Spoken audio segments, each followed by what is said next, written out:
जो हम दूसरों को देते हैं वही हमें वापस मिलता है, फिर चाहे वो सम्मान हो या धोखा।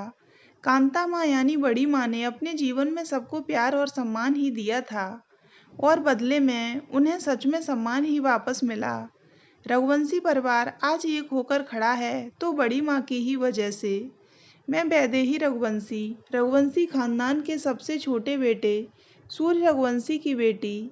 जब से होश संभाला तब से घर में एक ही नाम सुनाई देता था, बड़ी बहू, बड़ी बहू। बड़ी बहू यानी मेरे सबसे बड़े ताऊजी बजरंग रघुवंशी की पत्नी कांता रघुवंशी, जिन्हें प्यार से मैं बड़ी माँ की जगह कांता माँ बुलाती थी। कांता माँ के चेहरे पर हमेशा मुस्कुराहट रहती थी। मेरी दादी बहुत कड़क मिजाज की थी, उन्हें हर काम बढ़िया और परफेक्ट चाहिए था, और ये केवल कांता माँ के ही बस की बात थी। कांता माँ स्वयं केवल 10वीं पास थीं, किंतु उन्होंने पढ़ाई को बहुत महत्व दिया। उन्हीं के कारण घर की लड़कियां स्नातक के बाद भी पढ़ पाईं। मेरी माँ एक आधुनिक विचारों की महिला हैं। पिताजी और उनकी शादी वैसे तो लव मैरिज है, पर कांता माँ ने इसे अरेंज मैरिज का रूप दिया। घर में आज तक किसी को नहीं पता कि मेरे माँ पापा शादी से पहले से एक दूसरे को जानते थे। मेरे पापा तो कांता माँ को भाभी माँ का दर्जा देते हैं। वह हमेशा कहते हैं कि कांता माँ ने उनके और परिवार के लिए जो किया है वो सगी माँ भी नहीं कर पाती शायद। मेरी माँ ने राजनीति विज्ञान में मास्टर्स किया था, वो पीएचडी करना चाहती थीं। एक दिन उन्होंने कांता माँ के सामने अपनी ख्वाहिश जाहिर की, भाभी मेरा बचपन से सपना था कि मैं अपने नाम के आगे डॉक्टर लगा देखूं, पर अब ये सपना कभी पूरा नहीं होगा। क्यों? क्यों नहीं होगा छोटी? तुम चाहो तो सब हो सकता है। अब आपके देवर से शादी जो कर ली भाभी, अम्मा जी कहाँ कॉलेज जाने देंगी? वो तुम मुझ पर छोड़ दो, बस तुम अपने नाम के आगे डॉक्टर लगाने की तैयारी कर लो। कांता माँ मुस्कुराते हुए बोली, अम्मा एक बात पूछूं आपसे? आप इतना अच्छा सिलाई कढ़ाई का काम जानती हैं, कभी दिल में नहीं आया कि अपने इस हुनर को दुनिया के सामने लाया जाए? कांता माँ ने दादी के पैर दबाते हुए दादी से पूछा। सच कहूँ तो बहुत मन था कि मेरा खुद का सिलाई का बिजनेस हो, पर बाबा से कहने की हिम्मत ही नहीं हुई। और हमारे यहाँ औरतें काम नहीं करती और ना ज़्यादा पढ़ाई ही करें, दादी बोली। पर अम्मा सोचो कि कोई होता उस समय जो आपके सपनों को समझता और आपके लिए बाबा से बात करता, तो आपकी ज़िंदगी कुछ और ही होती। अरे ऐसे मसीहा कहाँ मिलते हैं, काश मिला होता हमें भी ऐसा कोई। अब तो ज़िंदगी कट गई ऐसे ही कांता, दादी ने आह भरते हुए कहा। पर अम्मा, यदि आपको वो मसीहा बनने का मौका मिले तो? मतलब? अरे जलेबी की तरह बात को क्यों घुमा रही है? अम्मा आप तो जानती हो छोटी कितनी पढ़ी लिखी है। उसका सपना है कि वो अपने नाम के आगे डॉक्टर लगाए। सोचो घर में किसी के नाम के आगे डॉक्टर लगा होगा तो रघुवंशी खानदान की नाक कितनी ऊंची हो जाएगी। आप हाँ कर दो तो वो आगे की पढ़ाई कर पाएगी। कांता माँ के समझाने का ही असर था कि आज माँ अपने नाम के आगे डॉक्टर वंदना रघुवंशी लिखती हैं। जब माँ से उनके डॉक्टर बनने का सफ़र सुना तो माँ से ज़्यादा कांता माँ पर गर्व महसूस हुआ।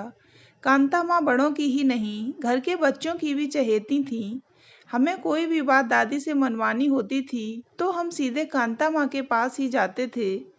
एक दिन दादी ने रिया दीदी, मेरे पापा के मझले भाई की छोटी बेटी को जीन्स पहनकर बाहर जाने पर खूब लताड़ा। रिया दीदी ने गुस्से में आकर दादी को 4 बातें सुना दी। घर महाभारत का कुरुक्षेत्र बन गया। रिया दीदी गुस्से में घर छोड़ अपनी सहेली के यहाँ चली गईं। तब कांता माँ दीदी को समझाने दीदी के पास गईं। नहीं बड़ी ताई जी, दादी की दादागिरी नहीं चलेगी।